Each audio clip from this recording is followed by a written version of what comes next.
Hello प्यारे बच्चों। इस वीडियो में हम आपकी क्लास 9 साइंस का जो 11th चैप्टर है कार्य और ऊर्जा, उसके क्वेश्चन आंसर्स करेंगे। क्वेश्चन नंबर फर्स्ट है, निम्न सूचीबद्ध क्रियाकलापों को ध्यान से देखिए। है ना, ये जो नीचे लिखी हुई एक्टिविटीज़ हैं इनको ध्यान से देखो। अपनी कार्य शब्द की व्याख्या के आधार पर, जो कार्य की हमने व्याख्या करी इसमें पिछले 2 वीडियोज़ में, उनके आधार पर आपको तर्क देना है, लॉजिक देना है कि इनमें कार्य हो रहा है या नहीं हो रहा है ना। ये बताना है आपको कि कार्य हो रहा है या नहीं हो रहा। अब जैसे फर्स्ट है, सुमा एक तालाब में तैर रही है। सुमा एक बच्ची है जो एक तालाब में तैर रही है ना। अब देखो तालाब में तैर रही है ये, तो पानी को पीछे की ओर धकेल रही है ये अपने हाथों से, ठीक है ना। जब हम पानी को पीछे धकेलते हैं अपने हाथों से तो हम कहाँ बढ़ते हैं, आगे की ओर बढ़ते हैं, ठीक है ना। तो हम पानी के ऊपर बल लगा रहे हैं और हम पानी को हम क्या कर रहे हैं, विस्थापित कर रहे हैं, और हम भी आगे की तरफ क्या कर रहे हैं, बढ़ रहे हैं। तो हम बल भी लगा रहे हैं और विस्थापन भी हो रहा है। तो इस एक्टिविटी में कार्य हो रहा है। तो देखो कार्य की परिभाषा क्या होती है, बल गुणा विस्थापन। तो दोनों ही का मान होना चाहिए, क्योंकि दोनों में से अगर कोई एक 0 होगा तो कार्य क्या हो जाएगा, 0 हो जाएगा, ठीक है ना। तो सुमा तालाब में तैर रही है तो वो बल भी लगा रही है और विस्थापन भी हो रहा है, ठीक है। दूसरा है, एक गधे ने अपनी पीठ पर बोझा उठा रखा है, ठीक है ना। अब ये सिर्फ बोझा उठा के खड़ा हुआ है, ये गधा जो है अपने पीठ के ऊपर बोझा उठा रखा है इसने, ठीक है ना। लेकिन ये क्या है बताओ, चल नहीं रहा, तो विस्थापन नहीं हो रहा। हालांकि इसने उसको रोकने के लिए मांसपेशियों के द्वारा अपनी पीठ पे बल तो लगा रखा है ना, उसको बैलेंस कर रखा है बोझे को, लेकिन इसमें कोई गति नहीं हो रही है ना। गधा आगे या पीछे नहीं बढ़ रहा है तो इसके अंदर कार्य नहीं हो रहा, ठीक है ना। और अब देखो, अगर माना ये आगे की तरफ चलता, ठीक है ना, अगर ये गधा क्या होता, आगे की तरफ चलता, मूव करता अगर ये आगे, तो क्या होता, ये अपने पैरों से किसको धकेलता, पृथ्वी को धकेलता। पृथ्वी के ऊपर क्या लगाता, ये बल लगाता और पृथ्वी इसको आगे धकेलती, ठीक है ना। तो इसके अंदर क्या हो जाता, बल भी लगाता ये और विस्थापन भी हो जाता, ठीक है ना। तो इस तरह से इस स्थिति में क्या है, कोई कार्य नहीं हो रहा, क्योंकि बोझा उठा के खड़ा हुआ है ये, है ना, बोझा उठा रखा है, बस इसने बोझा उठा के चल नहीं रहा है। तीसरा है, एक पवन चक्की विंड मिल कुएं से पानी उठा रही है। तो देखो पानी के ऊपर बल लगा रही है, पानी को ऊपर खींच रही है ये, है ना, और पानी के अंदर क्या हो रहा है, विस्थापन भी हो रहा है। तो इस स्थिति में क्या है, कार्य हो रहा है। अगला है, एक हरे पौधे में प्रकाश संश्लेषण की प्रक्रिया हो रही है। अब हरा पौधा है, प्रकाश संश्लेषण की क्रिया हो रही है उसके अंदर, ठीक है ना। तो हम कह सकते हैं कि सूर्य का जो प्रकाश है ना, वो क्या है, एक प्रकार की ऊर्जा है ना। तो वो अपनी ऊर्जा का ट्रांसफर कर रही है पौधे में, तो एक तरह से बल तो लग रहा है लेकिन विस्थापन नहीं हो रहा। पत्तियां हैं वहीं की वहीं हैं, वो पेड़ भी है, पेड़ जो है वो भी वहीं का वहीं है। तो ये इसमें कोई कार्य नहीं हो रहा, विज्ञान की भाषा में कोई कार्य नहीं हो रहा। एक इंजन ट्रेन को खींच रहा है, तो इंजन फोर्स भी लगा रहा है ट्रेन के ऊपर, ठीक है ना, डिब्बों के ऊपर, और वो डिब्बे क्या कर रहे हैं, आगे बढ़ भी रहे हैं। तो इस स्थिति में कार्य हो रहा है। अनाज के दाने सूर्य की धूप में सूख रहे हैं, तो वही है, देखो पहले वाला भी था प्रकाश संश्लेषण वाला, वही चीज़ हो गई इसमें भी कि वो सूर्य की धूप में क्या हो रहे हैं, सूख रहे हैं। तो ऊर्जा तो आ रही है, ऊर्जा तो ग्रहण कर रहे हैं वो, है ना, बल तो उनके ऊपर लग रहा है, लेकिन उनमें विस्थापन नहीं है। तो इसमें इस स्थिति में कार्य नहीं हो रहा। तो एक पाल नाव पवन ऊर्जा के कारण गतिशील है। पाल नाव का मतलब एक ऐसी बोट जिसके ऊपर वो लगी हुई है, पतवार लगी रहती है ना ऊपर, जिससे कि वो हवा टकराती है उस पतवार से, उस पाल से, और वो उसके वेग से आगे बढ़ती है। तो उसमें क्या है, देखो हवा के द्वारा उस पर फोर्स भी लग रहा है और नाव के अंदर क्या हो रही है, गति भी हो रही है। तो इस केस में कार्य संपादित हो रहा है, ठीक है ना। तो ये आपका फर्स्ट क्वेश्चन हो गया। सेकेंड क्वेश्चन है, एक पिंड को धरती से किसी कोण पर फेंका जाता है। देखो बहुत अच्छा प्रश्न है ये। यह एक वक्र पथ पर चलता है और वापस धरती पर आ जाता है। पिंड के पथ के प्रारंभिक तथा अंतिम बिंदु एक ही क्षैतिज रेखा पर स्थित हैं, एक ही हॉरिजॉन्टल लाइन पे हैं। पिंड पर गुरुत्व बल द्वारा कितना कार्य किया जाता है। ऐसे समझ, देखो ये कह क्या रहा है, जैसे ये जमीन है, है ना, ये क्या है, ग्राउंड है, और यहाँ से कोई एक पिंड फेंका और इस तरह से यहाँ आके वो गिर गया। देखो यहाँ भी ये ज़मीन पे है और यहाँ भी ये क्या है, ज़मीन पे। तो प्रारंभिक स्थिति भी वही ज़मीन पे है और अंतिम स्थिति भी क्या है इसकी, वही ज़मीन पर है। तो गुरुत्वीय बल जो लगता है वो हमेशा कहाँ लगता है बताओ, वर्टिकली डाउनवर्ड लगता है, नीचे की ओर लगता है ना। तो इस गुरुत्व बल द्वारा जो भी कार्य होगा वो तभी संभव है जब विस्थापन या तो ऊपर की तरफ हो या नीचे की तरफ हो, है ना। यानी विस्थापन वाई डायरेक्शन में अगर हो, ऊर्ध्वाधर दिशा में अगर हो, तो ही इस गुरुत्वाकर्षण बल द्वारा कोई कार्य किया जाएगा, है ना। लेकिन क्या है यहाँ पे देखो, ऊर्ध्वाधर गति तो है ही नहीं, ये क्या क्षैतिज गति है, यहाँ से लेकर यहाँ तक है, लेकिन वर्टिकल डायरेक्शन में कोई गति नहीं है। क्यों नहीं देखो, क्योंकि प्रारंभिक बिंदु भी यही है और अंतिम बिंदु भी यही है, ठीक है ना। तो इन दोनों के बीच में जो हाइट का डिफरेंस है वो 0 है बिल्कुल। तो वर्टिकल डायरेक्शन में, ऊर्ध्वाधर दिशा में इसमें कोई विस्थापन नहीं हो रहा, तो इसलिए गुरुत्वाकर्षण बल के द्वारा किए गए कार्य स्थिति में क्या होगा, 0 होगा, ठीक है ना। क्योंकि गुरुत्वाकर्षण बल लग रहा है नीचे की ओर और इसमें विस्थापन हो रहा है 90 डिग्री पे, देखो इस तरह से, यानी इधर की तरफ तो क्या लग रहा है, गुरुत्वाकर्षण फोर्स ऑफ ग्रेविटी, और इधर की तरफ क्या है, इसका डिस्प्लेसमेंट है, विस्थापन है। तो इन दोनों के बीच कोण कितने डिग्री का, 90 डिग्री का। तो 90 डिग्री के कोण पर अगर कोई बल लगता है तो उसके द्वारा किया गया कार्य कितना होता है, उसके द्वारा किया गया कार्य 0 होता है, ठीक है। तो ये सेकंड क्वेश्चन हो गया आपका। तो देखो बहुत छोटे छोटे से क्वेश्चन हैं, बहुत इंटरेस्टिंग आपको। नेक्स्ट क्वेश्चन है, एक बैटरी बल्ब जलाती है, एक बैटरी में बल्ब जल रहा है ना, या बल्ब जला रही है, उससे प्रकाश हो रहा है, बैटरी से बल्ब कनेक्ट कर रखा है हमने। इस प्रोसेस में होने वाले ऊर्जा परिवर्तनों का वर्णन कीजिए, यानी इस प्रोसेस में क्या क्या एनर्जी चेंजेस हो रहे हैं। तो देखो बेटा, बैटरी के अंदर जो होती है वो होती है केमिकल एनर्जी, रासायनिक ऊर्जा। कौन सी होती है, रासायनिक ऊर्जा होती है। अब बल्ब जब जल रहा है तो उससे क्या मिल रही है हमको, प्रकाश ऊर्जा मिल रही है। क्या मिल रही है उससे, प्रकाश ऊर्जा, लाइट एनर्जी मिल रही है। प्लस आपने देखा होगा बल्ब जब जलता है तो बल्ब गर्म भी हो जाता है, तो वो एक तरह से ऊष्मा ऊर्जा भी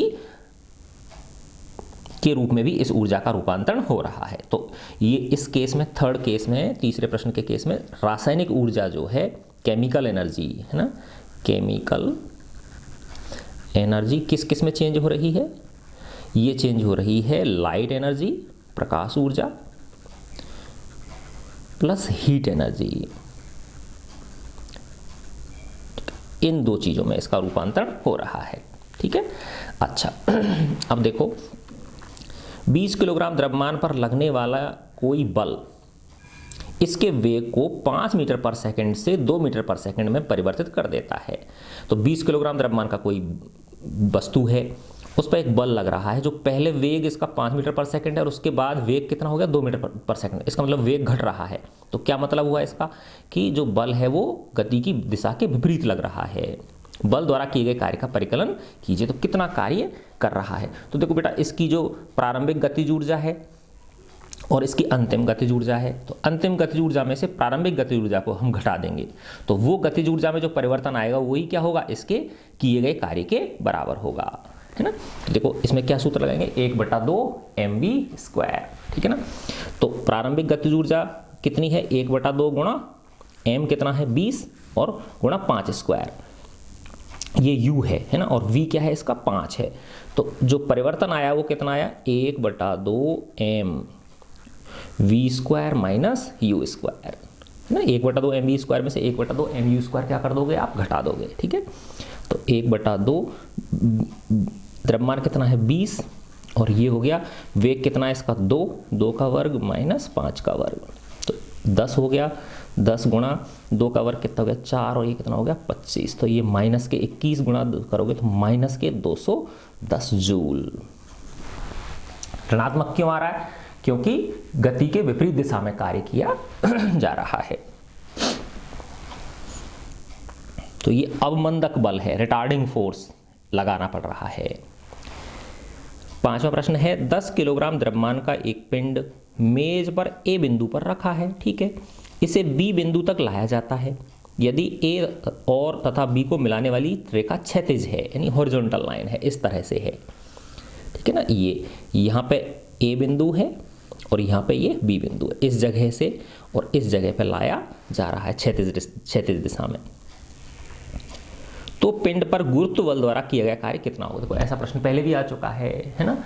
तो फोर्स ऑफ ग्रेविटी के द्वारा कितना कार्य होगा ये कहना चाह रहा है ये, है ना। तो देखो बच्चों, देखो यहाँ बना देता हूँ मैं इसको कि ये ए पॉइंट यहाँ है माना और ये बी पॉइंट यहाँ पे है ना।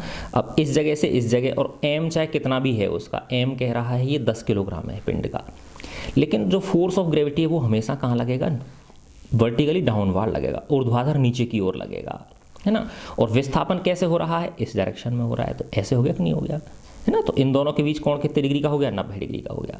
तो जब बल और विस्थापन के बीच कोण 90 डिग्री का होता है तो किया गया कार्य क्या होता है? शून्य होता है, ठीक है ना। तो इस स्थिति में किया गया कार्य क्या है? 0 है इसके ऊपर, ठीक है।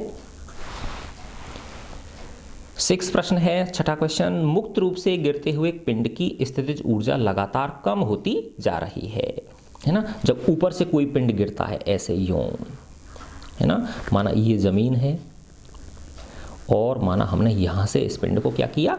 गिराया, नीचे की ओर गिराया। तो देखो जब ये इसकी एच सबसे ज़्यादा यहाँ से लेके जब ये यहाँ पे है तो एच हाईएस्ट ज़्यादा है इसकी, है ना। तो mgh भी ज़्यादा होगी। जैसे जैसे ये नीचे आएगा तो h का मान क्या होता जाएगा? कम होता जाएगा। तो m गुणा g गुणा h का मान भी क्या होता जाएगा? कम होता जाएगा। लेकिन जैसे जैसे ये नीचे आएगा तो इसका वेग क्या होगा? बढ़ेगा। तो इसकी जो स्थितिज ऊर्जा है वो किस में परिवर्तित होने लग जाएगी? गतिज ऊर्जा के रूप में परिवर्तित होने लग जाएगी। और जब ये यहाँ जमीन पर पहुँचने वाला होगा उस समय इसकी सारी की सारी स्थितिज ऊर्जा इसकी गतिज ऊर्जा में परिवर्तित हो जाएगी, ठीक है ना। तो अब इसको पढ़ो, देखो, मुक्त रूप से गिरते हुए एक पिंड की स्थितिज ऊर्जा लगातार कम होती जा रही है। क्या यह ऊर्जा संरक्षण नियम का उल्लंघन करती है? कारण बताइए। तो उल्लंघन नहीं करती, क्योंकि ऊर्जा संरक्षित है। क्यों है? देखो यहाँ पे क्या था? सारी की सारी स्थितिज ऊर्जा थी। जैसे इसने नीचे गिरना शुरू किया तो इसकी स्थितिज ऊर्जा गतिज ऊर्जा के रूप में भी परिवर्तित होने लग गई। तो नीचे जब ये गिरेगा तो स्थितिज ऊर्जा में तो कमी आएगी, लेकिन गतिज ऊर्जा में क्या होती जाएगी? वृद्धि होती जाएगी। तो टोटल जो होगा उनका वो वही होगा जो प्रारंभिक में इसकी क्या थी? गतिज ऊर्जा, प्रारंभ में इसकी स्थितिज ऊर्जा थी। तो इसमें ऊर्जा संरक्षण के नियम का उल्लंघन नहीं होता है, ठीक है ना। 7वां प्रश्न है, जब आप साइकिल चलाते हैं तो कौन कौन से ऊर्जा रूपांतरण होते हैं, है ना। देखो बच्चों, जब हम साइकिल चलाते हैं तो हम पेडल पे अपने पैरों से क्या लगाते हैं? फोर्स लगाते हैं, बल लगाते हैं, है ना। और वो बल कौन सा होता है? मांसपेशियों का बल होता है, मस्कुलर फोर्स होता है ना।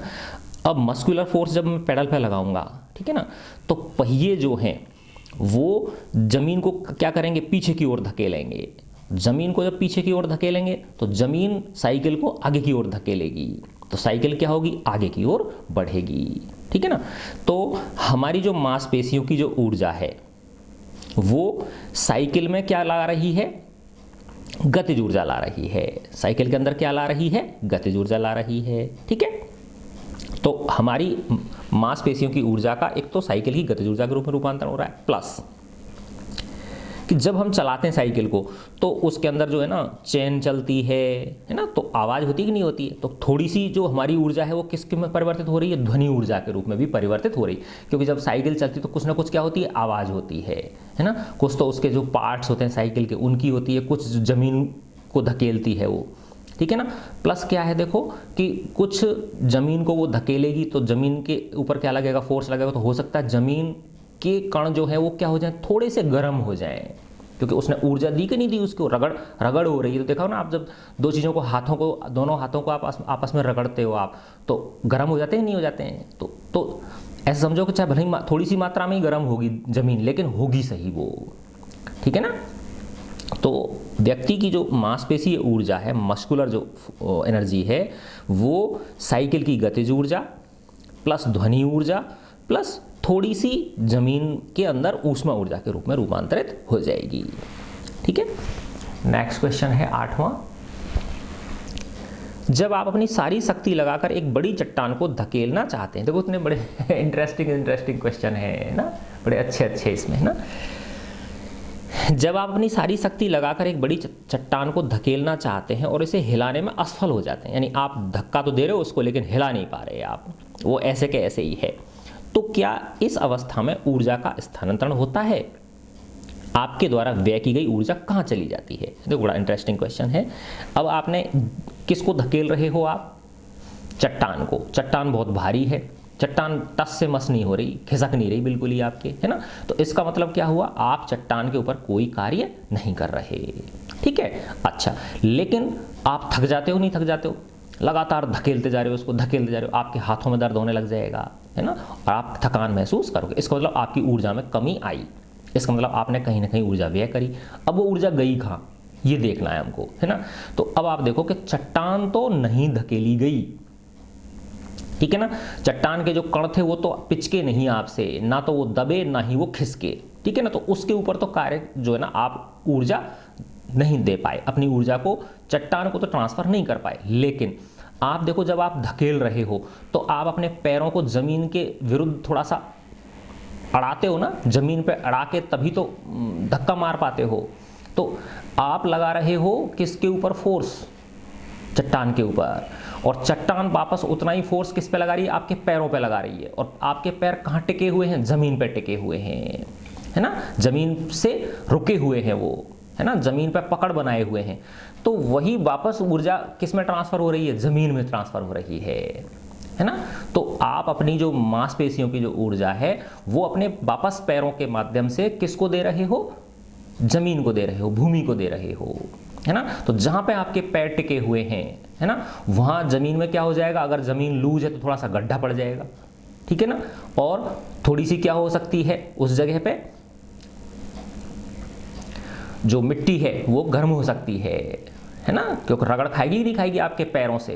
हालांकि वो महसूस नहीं होगी आपको, लेकिन ऊर्जा जो है ना रूपांतरित अवश्य होगी, ठीक है ना। तो सारी की सारी जो आप ऊर्जा खर्च कर रहे हो वो चट्टान के अंदर नहीं जा रही, बल्कि आप वापस से किस पे ट्रांसफर कर रहे हो? जमीन पे कर रहे हो उसको, ठीक है ना। तो यही कहना चाह रहा है। तो आपकी द्वारा व्यय की गई ऊर्जा कहाँ चली जाती है, ठीक है।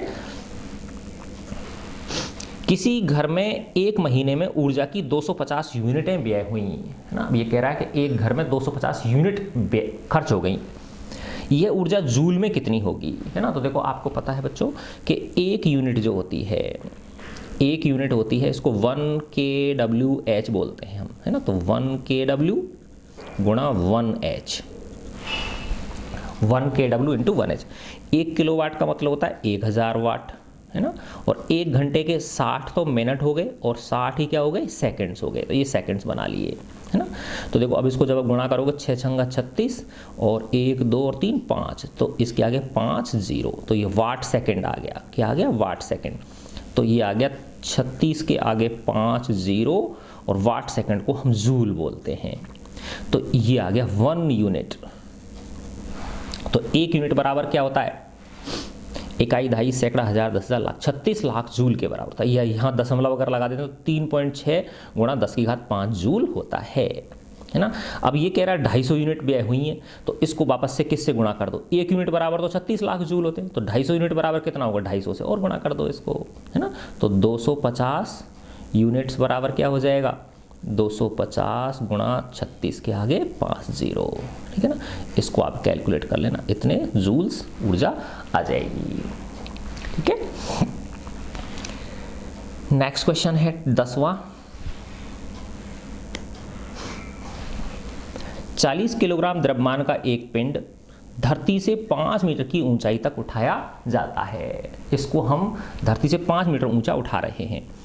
इसकी स्थितिज ऊर्जा कितनी है? तो देखो mgh होती नहीं होती, h ऊंचाई पर स्थित किसी पिंड की जो स्थितिज ऊर्जा होती है वो होती है mgh, है ना। तो mgh, m कितना है?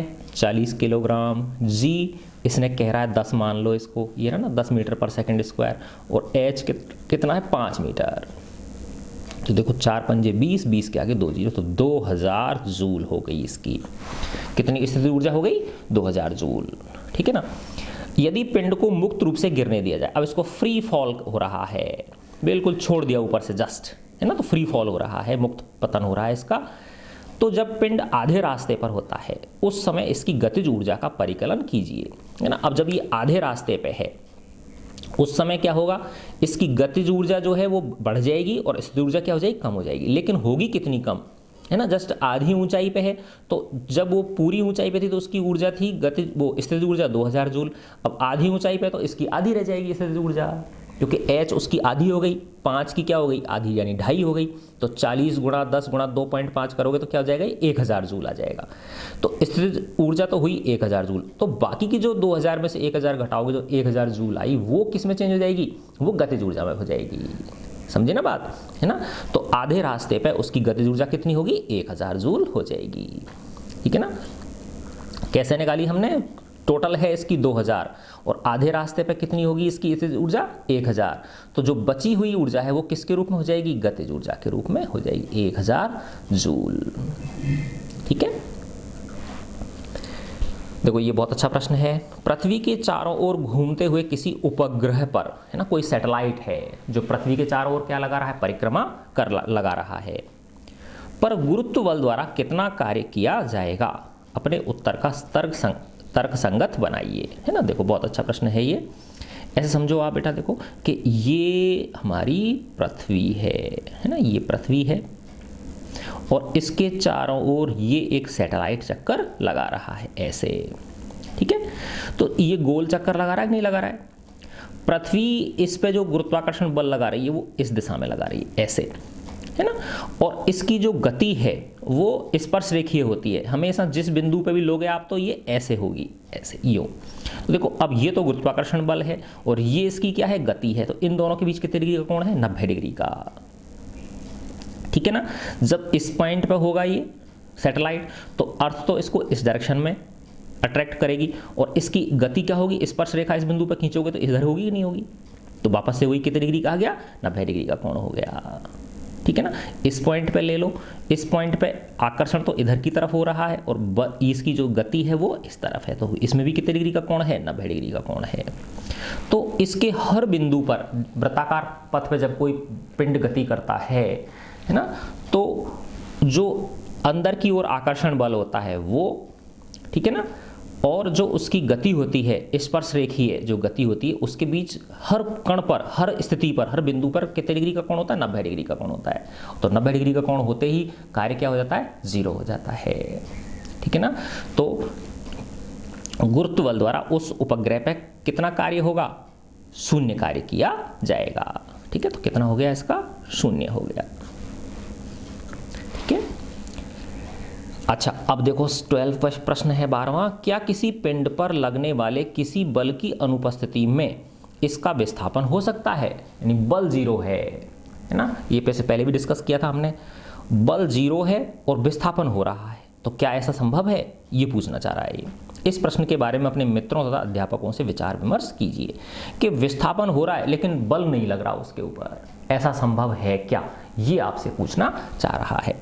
ठीक है ना। तो देखो बच्चों, अगर कोई वस्तु एक समान गति कर रही है ना, यूनिफॉर्म मोशन का मतलब क्या होता है, एक समान चाल से चल रही है, एक समान वेग से वो गतिमान है, तो जो नेट फोर्स होता है उसके ऊपर वो 0 होता है ना, क्योंकि F बराबर क्या होता है, ma होता है कि नहीं होता है। अब एक समान चाल से चल रही है तो a 0 हो गया, चल तो रही है वो, लेकिन उसका वेग परिवर्तित नहीं हो रहा, तो वेग में परिवर्तन नहीं हो रहा तो त्वरण 0 है, त्वरण 0 हो गया तो ये नेट फोर्स क्या हो गया, 0 हो गया। ठीक है ना। तो ऐसी स्थिति में विस्थापन तो हो रहा है उसके अंदर, लेकिन लगने वाला जो नेट बल है, नेट फोर्स है, वो क्या है, 0 है। ठीक है ना। ऐसे कल्पना करो आप कि एक पिंड है और ये एक सतह है जो बिल्कुल घर्षण रहित है, 0 घर्षण है इसके अंदर, और इस पे बस हमने क्या होगा, थोड़ा सा बल देके इसको छोड़ दिया है ना, और ये क्षैतिज दिशा में गति करती जा रही है ना। तो इसकी गति को रोकता कौन है, घर्षण बल रोकता है, और जब घर्षण बल ही 0 है ना, तो क्या होगा, ये अनंत काल तक चलती चली जाएगी। तो इस पे फोर्स तो बस हमने एक बार लगाया था, उसके बाद छोड़ दिया, तो छोड़ने के बाद तो फोर्स नहीं है इसके ऊपर, लेकिन ये चूंकि घर्षण नहीं है इसलिए ये अनंत काल तक चलती चली जाएगी, है ना। तो हाँ, ये संभव है कि बल नहीं लगे लेकिन विस्थापन उसमें हो। ठीक है। तो वो हमने ये स्थिति देख ली। ठीक है। अच्छा, अब इसका नेक्स्ट क्वेश्चन है,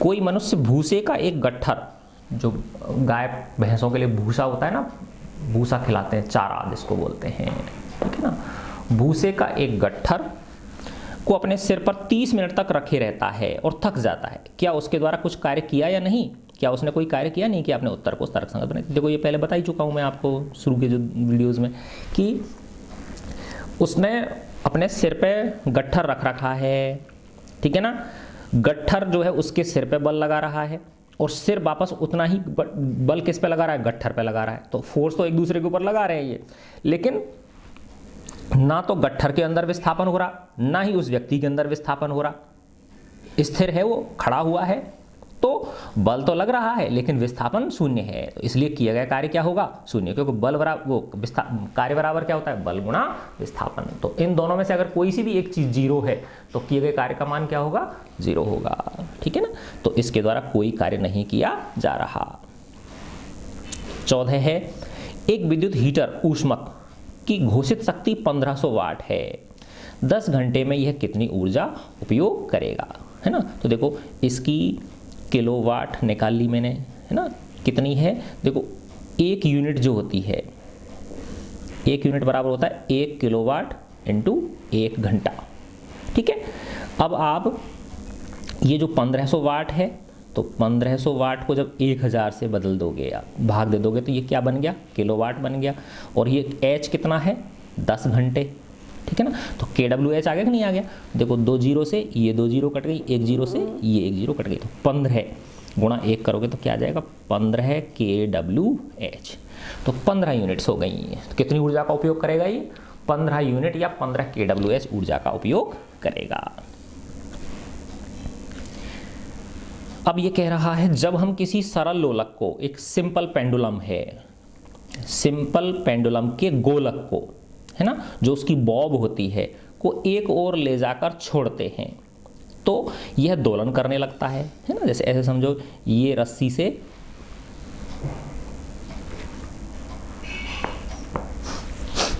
ऐसे, ये रस्सी से ये ऐसे एक बॉब लटकी हुई है ना, और इसको एक ओर ले जाके ऐसे छोड़ दिया यूं, तो ये ऐसे गति करने लग जाएगी, नहीं करने लग जाएगी? इस तरह से गति करने लग जाएगी। इधर की तरफ ले जाके ऐसे छोड़े तो ये ऐसे ऐसे ऐसे ऐसे गति करने लग जाएगी। देखो बहुत अच्छा प्रश्न है ये। जब किसी सरल लोलक के गोलक को, तो ये तो सरल लोलक हो गया जो ये व्यवस्था है, रस्सी से लटकाया इसको, और ये इसका गोलक हो गया, बॉब हो गई इसकी, है ना। तो किसी सिंपल पेंडुलम की बॉब को एक और ले जाकर इधर ले जाकर छोड़ दिया हमने, तो ये जैसे ही इसको देखो, इधर जब ले जाऊंगा मैं तो इसके ऊपर कार्य करूंगा, मेरे द्वारा किया गया कार्य इसमें किस में भर जाएगा? स्थितिज ऊर्जा के रूप में भर जाएगा। जैसे ही मैं इसको छोड़ूंगा तो ये स्थितिज ऊर्जा वापस से गतिज ऊर्जा के रूप में परिवर्तित होने लग जाएगी, और यहाँ पर ये गतिज ऊर्जा मैक्सिमम होगी। फिर इधर ऊंचाई की तरफ जैसे ही बढ़ेगा तो इसकी गतिज ऊर्जा कम होती जाएगी और स्थितिज ऊर्जा वापस क्या हो जाएगी? बढ़ती जाएगी। फिर वापस से ये इधर लौटेगा, है ना। तो ये ऐसे ही इसकी दोलन जो है ना, इसका टू एंड फ्रो मोशन चलती रहेगी इसके अंदर।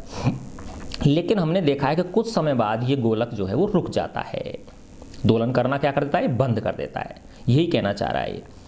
इसमें होने वाले ऊर्जा परिवर्तनों की चर्चा करते हुए ऊर्जा संरक्षण के नियम को स्पष्ट कीजिए। गोलक कुछ समय पश्चात विराम अवस्था में आ जाता है ना। अंततः इसकी ऊर्जा का क्या होता है? क्या यह ऊर्जा संरक्षण के नियम का उल्लंघन है? तो देखो ये इसका उल्लंघन नहीं है। मैं अभी आपको समझाता हूं किस तरह से।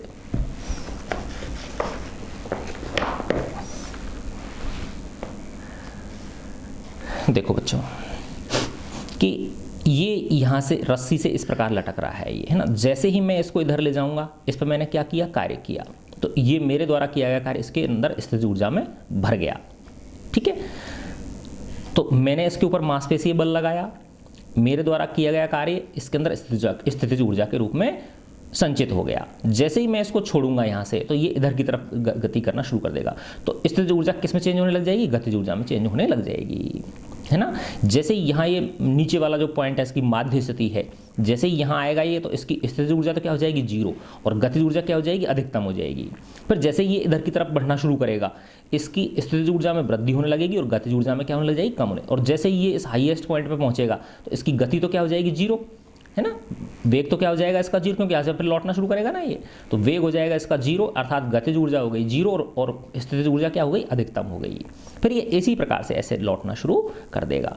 लेकिन हमने देखा कि कुछ समय पश्चात ये क्या हो जाता है, रुक जाता है। अब रुका क्यों, इसलिए रुका बेटा कि इसके अंदर ये जो बॉब है ये किससे टकरा रही है, हवा से टकरा रही है। तो हवा के कण जो है इसकी गति का क्या करते हैं, विरोध करते हैं, है ना। तो इसकी हवा के कणों की वजह से इस पे जो प्रतिरोध उत्पन्न होता है उससे इसकी धीरे धीरे गति होने कम। दूसरा, ये जो यहाँ जिस जगह पे ये लटक रहा है, जो छत के अंदर या जहाँ भी हमने कुंदे से लटका रखा है, इसको आंकड़े से या हुक से लटका रखा है, उस हुक और ये जो रस्सी है इसमें भी घर्षण होता है। क्या होता है, इसके अंदर भी घर्षण होता है। तो वो जो घर्षण बल है वो भी इसकी ऊर्जा को क्या करेगा, नष्ट करेगा, क्षय करेगा।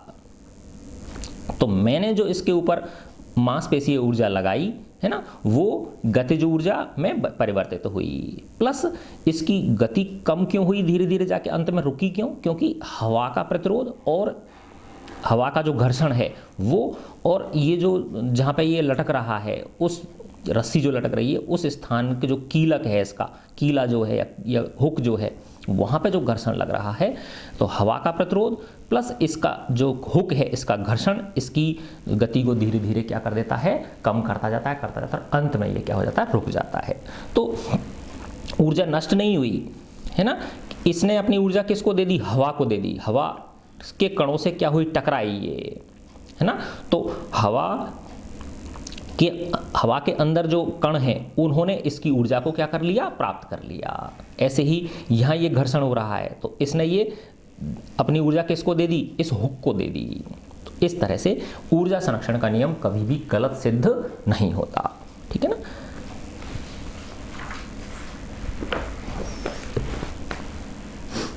अब अगले क्वेश्चन पे आते हैं। 16वां प्रश्न है ना, एक m द्रव्यमान का एक पिंड एक नियत वेग v से गतिशील है, पिंड पर कितना कार्य करना चाहिए कि यह विरामावस्था में आ जाए, ठीक है ना। तो देखो m द्रव्यमान का कोई पिंड है ना, ये कह रहा है क्या है, उसका द्रव्यमान m है और v वेग से ये गतिशील है। तो इसकी ऊर्जा कितनी है बताओ, 1/2 mv², हाफ mv² होती है।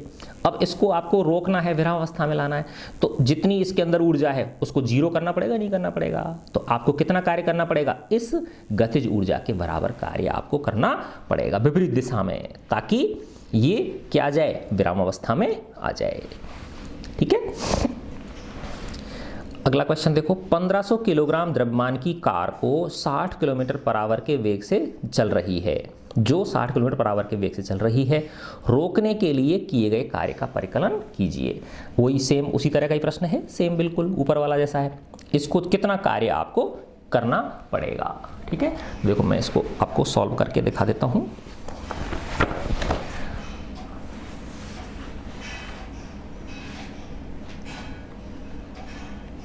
क्या कह रहा है, देखो ये क्वेश्चन नंबर 17 कि m कितना है, 1500 kg, ठीक है ना, और इसका जो वेग है वो कितना है, 60 किलोमीटर प्रति घंटा। देखो इसको हमें मीटर पर सेकंड बदलना पड़ेगा, किसमें बदलना पड़ेगा, मीटर पर सेकंड में। तो 60 गुणा 5/18 से गुणा कर देते हैं ना, तो ये क्या बन जाता है, मीटर पर सेकंड बन जाता है। देखो मैंने काटा 6 18 और ये 10 हो गया, तो 10 पंजे 50/3 मीटर प्रति सेकंड। तो इसे रोकने के लिए मुझे कितना कार्य करना पड़ेगा, वही 1/2 mv² के बराबर मुझे कार्य करना पड़ेगा। तो 1/2 गुणा m कितना है, 1500 गुणा v² यानी क्या हो जाएगा, 50/3 का होल स्क्वायर। तो 1/2 गुणा 1500 गुणा 50/3 गुणा 50/3, ठीक है।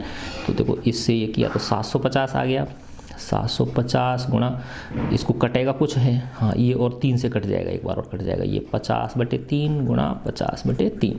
देखो ये 3 से कट रहा है, 3 दूनी 6, 3 पंजे 15, 250। तो ये हो गया 250 गुणा 25 और ये 2500/3, ठीक है। तो इनको आप कैलकुलेशन कर लेना। तो इतने क्या आ जाएगी, जूल। इतने जूल हमको क्या करना पड़ेगा, कार्य करना पड़ेगा इसको रोकने के लिए, ठीक है। अच्छा, नेक्स्ट क्वेश्चन देखिए, तो ये 17वां हो गया हमारा।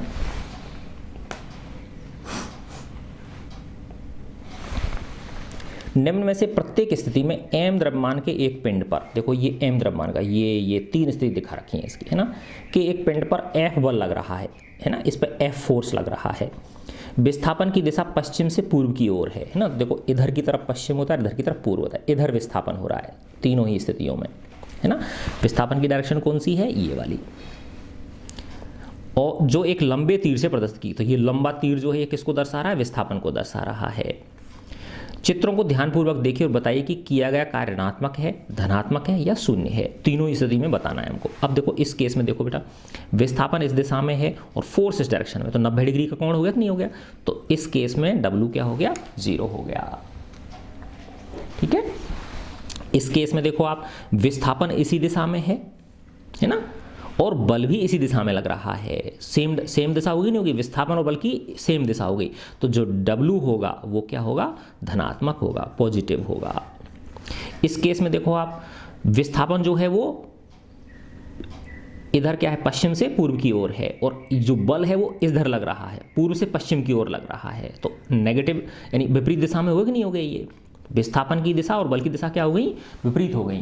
तो ऐसी स्थिति में जो किया गया कार्य होता है वो क्या होता है, ऋणात्मक होता है। तो इस केस में W बराबर क्या हो गया, नेगेटिव हो गया, ऋणात्मक हो गया। ठीक है, 19वां प्रश्न देखें। सोनी कहती है कि, कोई बच्ची है ये, किसी वस्तु पर त्वरण शून्य हो सकता है चाहे उस पर कई बल कार्य कर रहे हों, क्या आप उससे सहमत हैं, बताइए क्यों, है ना। ये कह रही है कि त्वरण शून्य हो सकता है भले ही उस पर क्या लग रहे हों, बल कई लग रहे हों, कई बल लग रहे हो, तो ऐसा संभव है क्या कि बहुत सारे बल लग रहे हों लेकिन त्वरण 0 हो उस पर, उसके ऊपर, तो संभव है बिल्कुल। ऐसे समझो आप, जैसे एक बच्चा यहाँ खड़ा हुआ है, ठीक है ना, ये कोई बच्चा है, एक बच्चा इसको इधर की तरफ खींच रहा है और एक बच्चा इसको इधर खींच रहा है ना, तो माना ये भी 10 न्यूटन के फोर्स से खींच रहा है और ये भी 10 न्यूटन के फोर्स से खींच रहा है इसको, है ना, तो ये क्या होगा, स्थिर रहेगा कि नहीं रहेगा, है ना। ऐसे समझो, एक इधर की तरफ खींच रहा है और एक इधर की तरफ खींच रहा है, ये 20 न्यूटन से खींच रहा है इसको, ये भी 20 न्यूटन के बल से खींच रहा है, ये भी 20 न्यूटन के बल से खींच रहा है, ये भी 20 न्यूटन के बल से खींच रहा है, तो इस केस में भी क्या होगा बताओ, इसका विस्थापन जो होगा वो क्या होगा, 0 होगा। ठीक है ना, तो विस्थापन 0 हो गया, इसमें त्वरण 0 हो गया इसका। ठीक है ना, ऐसे ही ऐसे कोई खींच रहा हो, ऐसे खींच रहा हो, ऐसे खींच रहा हो, ऐसे खींच रहा हो, यानी इन सब का सदिश योग क्या होगा। अब हालांकि तुम 11वीं क्लास में समझोगे इसको, है ना, कि सदिश क्या चीज़ होती है। ठीक है ना, तो ऐसे समझो आप बेटा कि कोई अगर नेट फोर्स 0 है, बल तो लग रहे हों लेकिन जो कुल बल है उसका मान अगर 0 है तो उसके अंदर कोई त्वरण नहीं होगा। ठीक है ना, ऐसे समझो आप, ये कोई फर्श है, ठीक है ना, इस पे कोई एक वस्तु, है ना, एक समान वेग से चल रही है, माना इसका वेग लगातार 5 मीटर पर सेकंड की चाल से ये चल रही है। ठीक है ना, तो हमें धकेलना तो पड़ रहा है, इसको बल तो लगाना पड़ रहा है, लेकिन इसकी वेग में परिवर्तन नहीं हो रहा है, इसका मतलब इसका त्वरण क्या है, 0 है। ठीक है ना, तो इस केस में भी क्या है, इसका त्वरण तो 0 है लेकिन बल उस पर कार्य कर रहे हैं, तो ऐसा संभव है। तो किसी क्या संभव है कि किसी वस्तु का त्वरण तो 0 हो लेकिन भले ही उस पर क्या कर रहे हो, कई बल कार्य कर रहे हो, लेकिन त्वरण का 0 होना संभव है। नेक्स्ट क्वेश्चन है 20वां। 4 युक्तियां, डिवाइस, युक्तियां किसको बोलते हैं, डिवाइस को बोलते हैं, जिनमें प्रत्येक की जो पावर है वो 500 वाट है ना, 10 घंटे तक उपयोग में लाई जाती हैं। इनके द्वारा व्यय की गई ऊर्जा kWh में परिकलित कीजिए, किलोवाट आवर में कैलकुलेट हमको करनी है। तो देखो एक डिवाइस की पावर कितनी है, 500 वाट है, तो 4 डिवाइस कह रहा है ये ऐसी, तो 4 की पावर कितनी हो जाएगी, 4 गुणा 500, तो कितना हो गया, 2000 वाट हो गया ना। अब मैंने बताया ना कि क्या करो आप, इनको किलोवाट बदल लो, 2000 को जब मैं 1000 से भाग दे दूंगा तो क्या बन जाएगा, 1 किलोवाट बन गया। और घंटे कितने हैं, 10, तो ये क्या हो गए, H 10 हो गया। देखो 3 0 से 3 0 कट गई इसकी, ठीक है ना, तो 2 10 कितने हो गए, 20 kWh। तो कितनी किलोवाट आवर में कितनी घंटे हो गई इसकी ऊर्जा, 20 किलोवाट आवर हो गई। अब इसका लास्ट प्रश्न है, मुक्त रूप से गिरता हुआ एक पिंड, है ना, फ्री फॉल हो रहा है उसका, है ना, यानी जब वो ऊपर से आपने कोई 10 मंजिल से किसी बॉल को गिराया, है ना, बस छोड़ दिया आपने ऊपर से उसको, तो अपने आप वो गुरुत्वाकर्षण बल की वजह से नीचे आने लगती है। तो इस तरह का जो फॉल होता है, इस तरह जब वस्तु कोई गिरती है तो उसको मुक्त पतन बोलते हैं। तो मुक्त रूप से गिरता एक पिंड अंततः धरती तक पहुंचने पर रुक जाता है, इसकी गतिज ऊर्जा का क्या होगा? जब धरती पे आया तो ये आके क्या हो गया, रुक गया, जमीन से टकराया और वहाँ पे रुक गया, है ना। ऊपर से गिराया हमने किसी पिंड को और यहाँ ये ज़मीन थी, है ना, और यहाँ आके क्या हो गया, रुक गया, इस जगह पे ये रुक गया, यहाँ पे आके। देखो जब ये ऊपर था तो इसकी माना ये h ऊंचाई पे था, ठीक है ना, तो इसकी जो गतिज ऊर्जा थी, वो स्थितिज ऊर्जा थी, वो क्या थी, mgh। जैसे ये नीचे आएगा तो इसका वेग बढ़ता जाएगा और स्थितिज ऊर्जा क्या होती जाएगी, कम होती जाएगी। और जैसे ही ये धरती पर टकराएगा तो इसकी जो सारी की सारी स्थितिज ऊर्जा थी वो किस में बदल जाएगी, गतिज ऊर्जा में बदल जाएगी, है ना। वो सारी की सारी 1/2 mv² में बदल गई, है ना। अब देखो यहाँ आके ये रुक गया, जमीन पे आके क्या होगा, टकरा के रुक गया, तो इसकी ऊर्जा गई कहाँ, ये पूछना चाह रहा है आपसे, है ना। देखो बहुत अच्छी चीज़ है। तो ये जब इससे टकराएगा तो ऐसे समझो, जब इसे ज़मीन पर टकराया, ऐसे टकराया, है ना, तो देखो कई बार जब ये टकराएगा तो ज़मीन के अंदर ऐसे गड्ढा पड़ जाएगा, ऊपर से आके गिरेगा ना ये, तो इस जगह ज़मीन में गड्ढा पड़ गया, तो इसने अपनी ऊर्जा एक तो इस गड्ढे को बनाने में दे दी, ठीक है ना, प्लस ये जब इस पर ज़मीन पर टकराएगा तो धड़ाम की आवाज़ होगी, तो क्या हुई बताओ, ध्वनि ऊर्जा निकली कि नहीं निकली, ठीक है ना, तो ध्वनि ऊर्जा के रूप में परिवर्तित हो गई।